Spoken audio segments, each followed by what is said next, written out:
दोस्तों आज के इस टॉपिक में हम मैग्नेटिक मेटल के बारे में डिस्कस करेंगे। मैग्नेटिक मेटल एक बहुत ही इंटरेस्टिंग टॉपिक है। इसके लास्ट तक बने रहिए। You will find very interesting facts about the magnetic metals and their practical aspect of in our daily life. दोस्तों मैग्नेटिक फील्ड के अंदर नॉर्थ और साउथ पोल के बीच में जो मैग्नेटिक फील्ड बनता है, इसमें अगर हम किसी भी मेटल को रखते हैं तो इन तीनों में से diamagnetic, ferromagnetic and paramagnetic substance में से कोई एक प्रॉपर्टीज को वो शो करेगा। मैग्नेटिक फील्ड के अंदर किसी भी मेटल को अगर हम डालते हैं तो it will be classified either the diamagnetic substance, paramagnetic substance और ferromagnetic substance. These are the magnetic properties of any substance. इनको हम डिटेल्स में इस वीडियो में डिस्कशन करेंगे। इसके अलावा और भी चीज़ें मैग्नेटिक मेटल से रिलेटेड और भी चीज़ों के बारे में डिस्कस करेंगे। So come back to the first type of magnetic substance, diamagnetic substance. देखो दोस्तों, डायमैग्नेटिक सब्सटेंस को समझने से पहले हम किसी भी सब्सटेंस के एटॉमिक स्ट्रक्चर को समझते हैं। कोई भी एटम होता है, वो कोई भी सब्सटेंस होता है, वो एटम से मिलकर बना होता है और एटम के चारों तरफ इलेक्ट्रॉन रिवॉल्व करते हैं। तो अगर उसमें नंबर ऑफ इलेक्ट्रॉन इवन है, 2, 4, 6, 8, 10 इस तरह से हैं, तो वो डायमैग्नेटिक सब्सटेंस होगा। कैसे? देखो, जब इलेक्ट्रॉन पेयर में होते हैं 2, 4, 6, 8, 10, तो क्या होता है, उसमें एक इलेक्ट्रॉन क्लॉकवाइज, दूसरा इलेक्ट्रॉन एंटी क्लॉकवाइज घूमता है। तो इस तरह से वो एक दूसरे के मैग्नेटाइजिंग प्रॉपर्टी को न्यूट्रल कर देते हैं और पूरा का पूरा सब्सटेंस एक प्रकार से न्यूट्रल हो जाता है। लेकिन जब हम उस मैग्नेटिक सब्सटेंस को किसी मैग्नेटिक फील्ड में रखते हैं, तो मैग्नेटिक फील्ड क्या करता है कि एक तरफ के इलेक्ट्रॉनों की स्पीड को बढ़ा देता है। तो इस तरह से एटम के अंदर जितने भी मैग्नेटिक फील्ड की डायरेक्शन वाले इलेक्ट्रॉन होंगे, उनकी स्पीड बढ़ जाती है और उनका मैग्नेटाइजेशन ज़्यादा हो जाता है, जबकि अपोजिट डायरेक्शन में घूमने वाले इलेक्ट्रॉन की मैग्नेटाइजेशन कैपेसिटी कम हो जाती है। तो इस तरह से वो टोटल सब्सटेंस जो है एक छोटे मैग्नेट में बन जाता है। हर एक एटम एक टाइनी मैग्नेट बन जाता है। एटॉमिक डाइपोल बोलते हैं उसको। ये एटम एक मैग्नेटिक डाइपोल बन गया, दूसरा एटम भी मैग्नेटिक डाइपोल बन गया और उनकी डायरेक्शन इसी डायरेक्शन के अलोंग होती है। तो इस तरह से डायमैग्नेटिक सब्सटेंस जो कि मैग्नेटिकली न्यूट्रल था, इलेक्ट्रिक फील्ड के अप्लाई होने से उसके अंदर छोटे छोटे टेनी मैग्नेट बने और वो मैग्नेटिक फील्ड की डायरेक्शन में अलाइन हो गए। इस तरह से पूरा का पूरा मैग्नेटिक सब्सटेंस मैग्नेटाइज हो जाता है। But the things only is that कि ये एक्सटर्नल मैग्नेटिक फील्ड की अपोजिट डायरेक्शन में मैग्नेटाइज होता है। ये देखो, ये हमने मैग्नेटिक फील्ड था, इसके अंदर मैग्नेटाइजिंग मेटेरियल लगा, डायमैग्नेटिक सब्सटेंस रखा, तो वो उल्टी डायरेक्शन में मैग्नेटाइज होगा। ये साउथ नॉर्थ है, ये साउथ नॉर्थ है, वो नॉर्थ साउथ है, तो इस तरह से अपोजिट डायरेक्शन में मैग्नेटाइज हो जाता है। तो डायमैग्नेटिक सब्सटेंस की जो प्रॉपर्टीज होती हैं उसके बारे में थोड़ा देख लेते हैं, क्या प्रॉपर्टीज होती हैं इस टाइप के सब्सटेंस की। दोस्तों, डायमैग्नेटिक सब्सटेंस को जब हम मैग्नेटिक फील्ड में रखते हैं तो ये अपोजिट डायरेक्शन में, मैग्नेटिक फील्ड की अपोजिट डायरेक्शन में मैग्नेटाइज हो जाता है और इस वजह से इसके बाहर मैग्नेटिक फील्ड ज़्यादा होता है, इसके अंदर मैग्नेटिक फील्ड कम होता है। यूँ कह सकते हैं कि ये अपने अंदर से मैग्नेटिक फील्ड को पास नहीं होने देता है। दूसरा, इसकी खासियत ये होती है कि जैसे ये मैग्नेटाइज होता है तो स्ट्रॉन्ग मैग्नेटिक फील्ड से पुअर मैग्नेटिक फील्ड की तरफ ये पुश्ड हो जाता है। अगर हम इस मेटल को रखेंगे तो ये इस तरह से शिफ्ट हो जाता है। तीसरा प्रॉपर्टी इनकी ये है कि ये मैग्नेटिक मैटर, ये डायमैग्नेटिक सब्सटेंस तभी तक मैग्नेटाइज होता है जब तक कि आपने एक्सटर्नल फील्ड लगा रखा है। जैसे ही आप एक्सटर्नल फील्ड हटाओगे, ये तुरंत डिमैग्नेटाइज हो जाता है, न्यूट्रल हो जाता है। इसकी हिस्टैरिसीस लॉसेस इसमें नहीं होते हैं। हिस्टैरिसीस लॉसेस को हम इस वीडियो के अंत में डिटेल्स में डिस्कस करेंगे। इन जनरल हम यूँ कह सकते हैं कि जब हम इस मटेरियल को मैग्नेटिक फील्ड में रखते हैं तो ये मैग्नेटाइज हो जाता है और जब फील्ड हटाते हैं तो ये पूरी तरह से डिमैग्नेटाइज हो जाता है। इस तरह से इसके अंदर कोई लॉसेस नहीं होते हैं। डायमैग्नेटिक सब्सटेंस सॉलिड भी हो सकते हैं, लिक्विड भी हो सकते हैं और गैसेस भी हो सकते हैं। इनकी परमेबिलिटी का मतलब है कि ये अपने अंदर कितने ज़्यादा मैग्नेटिक फील्ड को अलाउ कर सकता है, वो एक से कम होती है। कहने का मतलब है कि अगर हम इसको मैग्नेटिक फील्ड में रखते हैं तो इसके अंदर मैग्नेटिक फील्ड कम होता है, बाहर ज़्यादा होता है। मैग्नेटिक ससेप्टिबिलिटी बोलते हैं वो भी इसकी कम से होती है। मैग्नेटिक सस्टेबिलिटी मतलब होता है कितनी आसानी से मैं इसको मैग्नेटाइज कर सकता हूँ। It is very difficult to get it magnetized in the direction of the magnetic field, so इसको मैग्नेटिक सस्टेबिलिटी, ये सब एक्चुअल में टेक्निकल टर्म्स है। So we will explain all this terms in the last of this video. Just remember that कि diamagnetic substance के अंदर कोई hysteresis losses नहीं होती, परमेबिलिटी 1 से कम होती है और ससेप्टिबिलिटी आल्सो 1 से कम होती है। दूसरे टाइप के मेटेरियल होते हैं पैरामैग्नेटिक सब्सटेंस। पैरामैग्नेटिक सब्सटेंस वो सब्सटेंस होते हैं जिनको कि हम मैग्नेटिक फील्ड के अंदर अगर रखते हैं तो मैग्नेटिक फील्ड की डायरेक्शन में मैग्नेटाइज हो जाते हैं, just similar to the diamagnetic substance, but इनकी डायरेक्शन मैग्नेटिक फील्ड की डायरेक्शन में होती है। फीबली मैग्नेटाइज, थोड़ा सा मैग्नेटाइज होता है, ज़्यादा नहीं। तो इसकी मैग्नेटाइजिंग प्रॉपर्टी को समझने के लिए हम सबसे पहले क्या समझते हैं कि पैरामैग्नेटिक सब्सटेंस वो सब्सटेंस होते हैं जिनके एटम में ऑड नंबर ऑफ इलेक्ट्रॉन होते हैं। जब किसी भी एटम में ऑड नंबर इलेक्ट्रॉन होते हैं और जब वो इलेक्ट्रॉन पेयर बनाते हैं तो एक इलेक्ट्रॉन उसमें एक्सेस हो जाता है।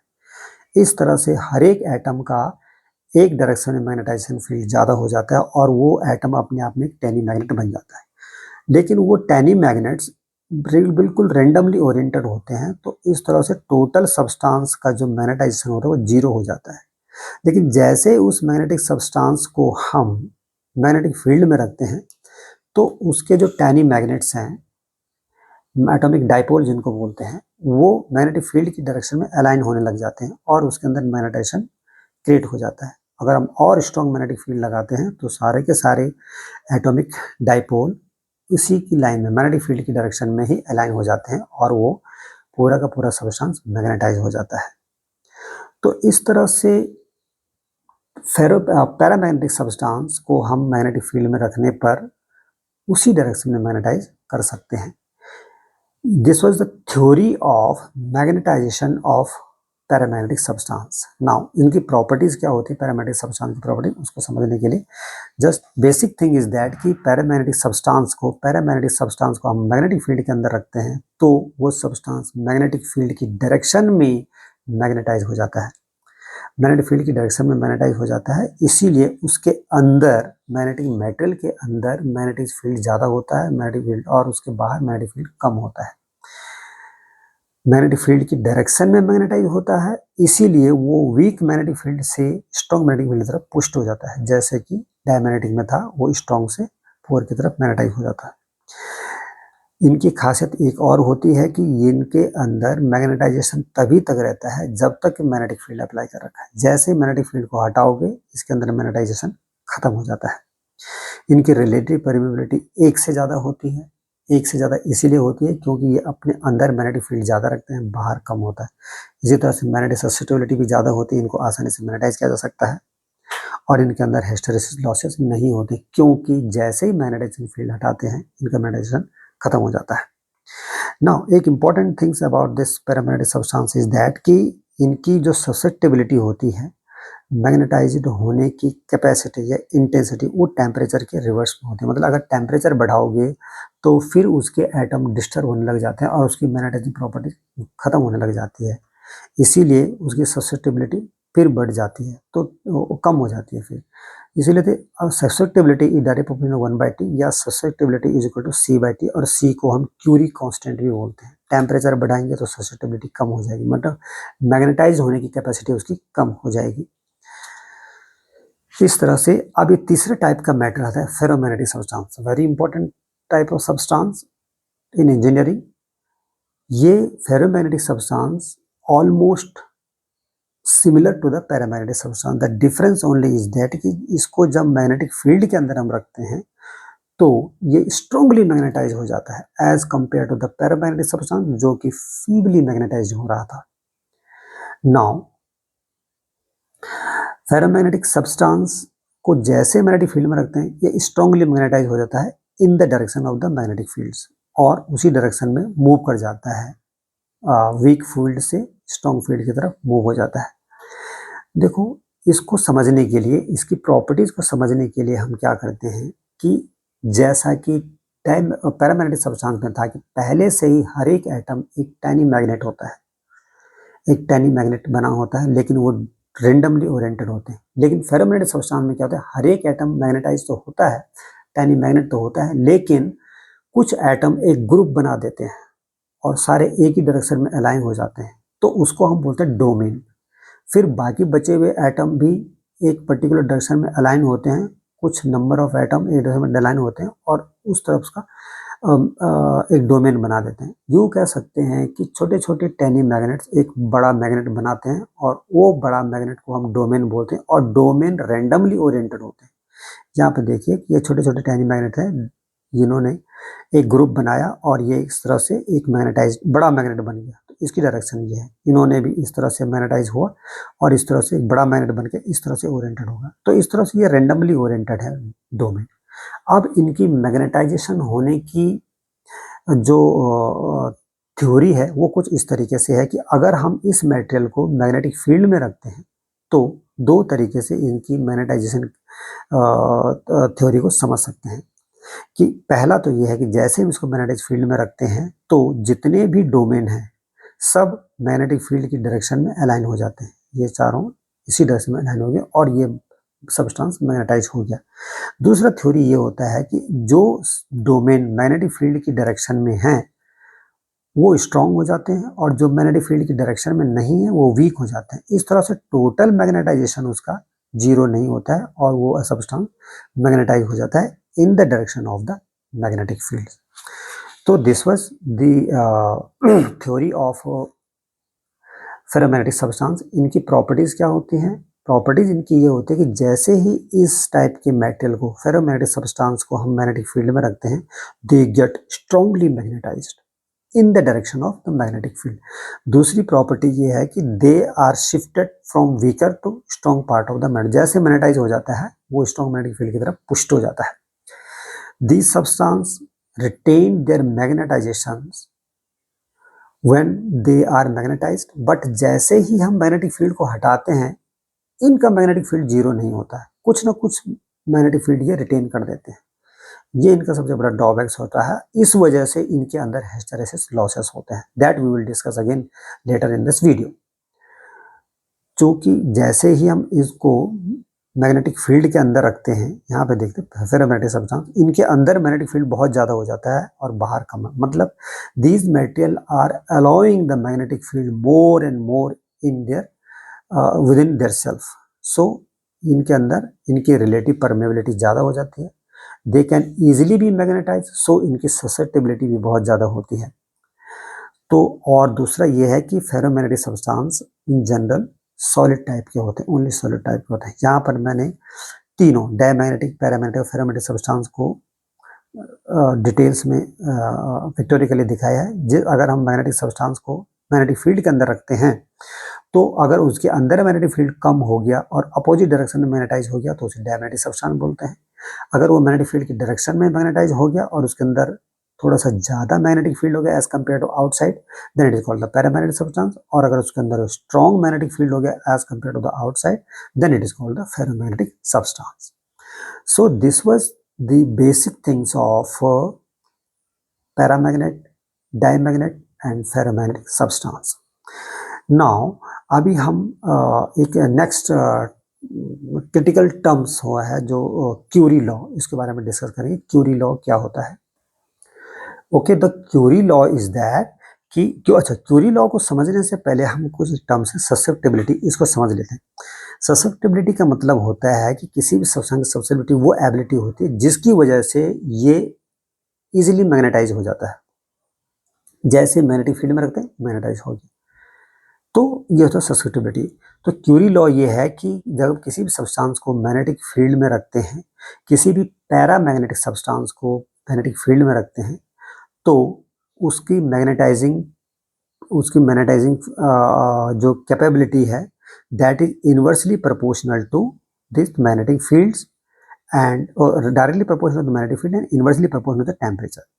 तो इस तरह से वो एम डायरेक्टली प्रोपोर्शनल हटाएंगे तो कांस्टेंट लग जाता है, M equal to C H by T या M by H equal to C by T. तो M by H magnetization divided by magnetizing field is called the susceptibility and this is directly proportional to C by T. The C is called the Curie constant.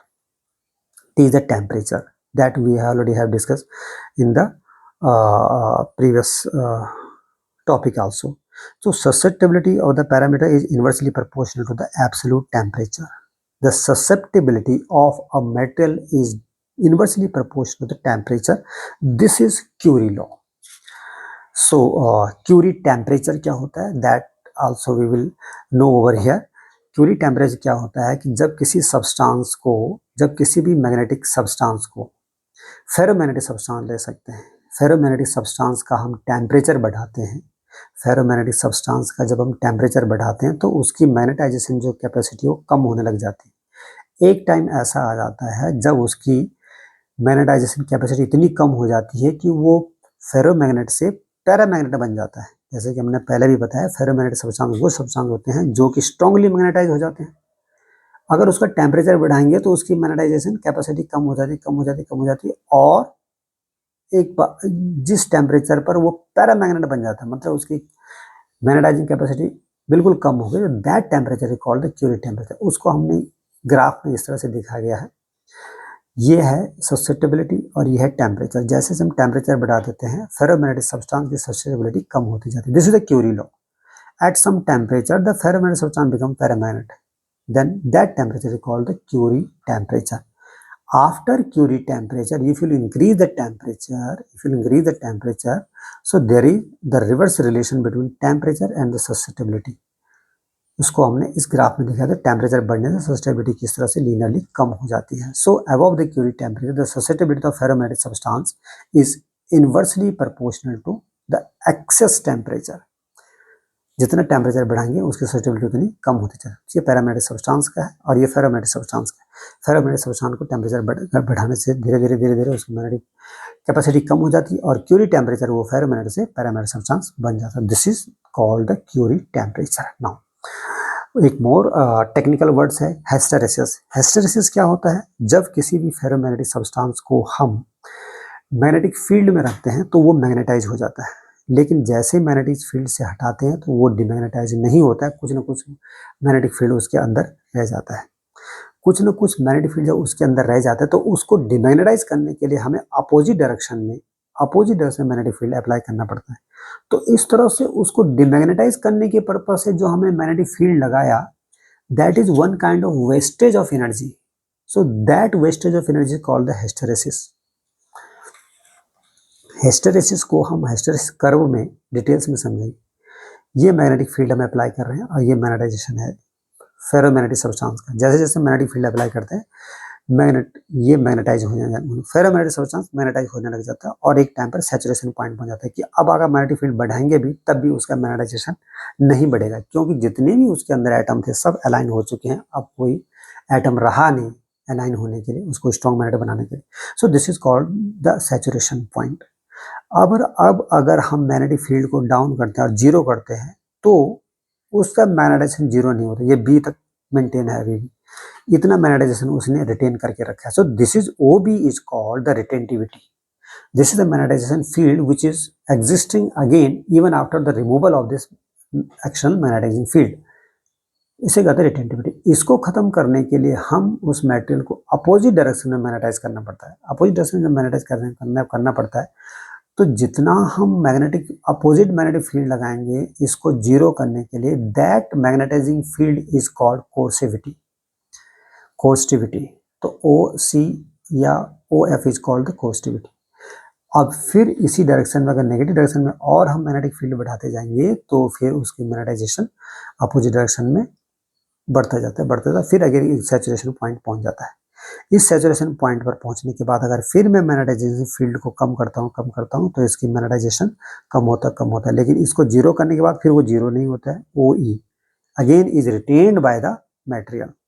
So again O E is called also the retentivity. इस retentivity को खत्म करने के लिए फिर हमें opposite reverse direction में magnetizing field apply करना पड़ता है और तब जाके ओ एफ इतना मैग्नेटिक फील्ड लगाने के बाद तब उसका मैग्नेटाइजेशन जीरो हो जाता है। तो again O F is called the coercivity. इसके बाद भी अगर हम मैग्नेटिक फील्ड को इसी डायरेक्शन में बढ़ाते रहते हैं तो फिर वो मैग्नेटिक फील्ड बढ़ता जाता है, सैचुरेशन पॉइंट ये बढ़ जाता है। तो इस तरह से अगर अल्टरनेटिंग मैग्नेटिक फील्ड के अंदर हम जब किसी फेरोमैग्नेटिक सब्सटेंस को रखते हैं तो उसके अंदर जो ये कोर्सिविटी और रिटेंटिविटी और कोर्सिविटी की जो लॉसेस होती हैं, जो मैग्नेटिक फील्ड का लॉसेस होता है, that losses is called the hysteresis losses. In general terms हम यूँ कह सकते हैं कि जितना एरिया इस लूप का होगा, A B C D E F E, जितना बड़ा एरिया होगा उतना ज़्यादा लॉसेस होता है। और ये लॉसेस उस मटेरियल के अंदर हीट के रूप में एक्सप्रेस होते हैं। जितनी ज़्यादा हीट होती है मतलब उतने ज़्यादा लॉसेस उसके अंदर हो रहे हैं। सो this is called the hysteresis losses. हमारा कोशिश ये रहता है ज़्यादा से ज़्यादा कि हिस्टैरिसीस लॉसेस को कम से कम किया जाए और इस ग्राफ के वो एरिया को कम से कम किया जा सके। So this was the hysteresis law. इस लूप को ही एक्चुअली हम हिस्टैरिसीस लूप बोलते हैं। Technically we can call that the BH curve. तो BH curve is also called the hysteresis law loop. और hysteresis loop shows the relation between B and the magnetic flux density या magnetization to the magnetic force या फिर magnetizing field. So इतना loss, this loss of energy equivalent to the area of this curve this is the loss of energy in every cycle. Again जब दूसरा cycle शुरू होता है तो graph follow the same path. Again this area equivalent to this area energy is lost. So this area of energy is lost in every cycle of the alternating magnetizing field. So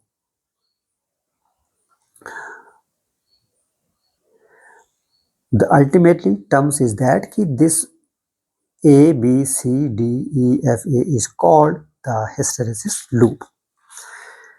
Hysteresis losses we already have discussed. Hysteresis ferromagnetic substance के अंदर ही hysteresis losses होते हैं, बाकी diamagnetic और paramagnetic के अंदर नहीं होते। क्योंकि फेरोमैग्नेटिक सब्सटेंस ही वो सब्सटेंस है जिसको कि मैग्नेटाइज करने पर वो मैग्नेटाइज हो जाता है, लेकिन जब मैग्नेटाइजिंग फील्ड हटता है तो वो डिमैग्नेटाइज नहीं होता है।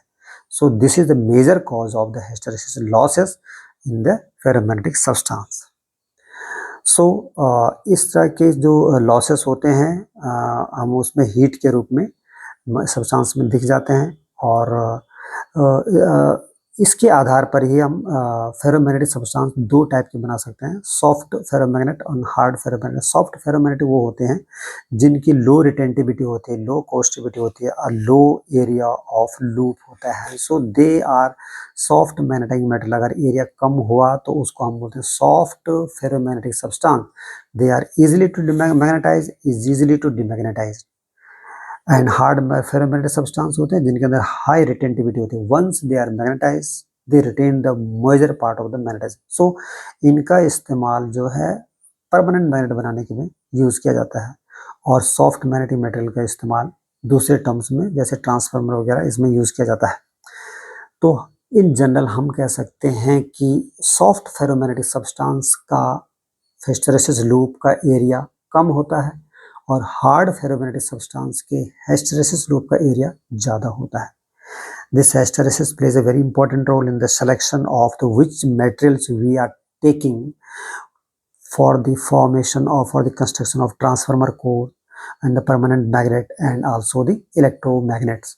So this was all about this magnetic materials and some technical terms used in the magnetic properties of the materials.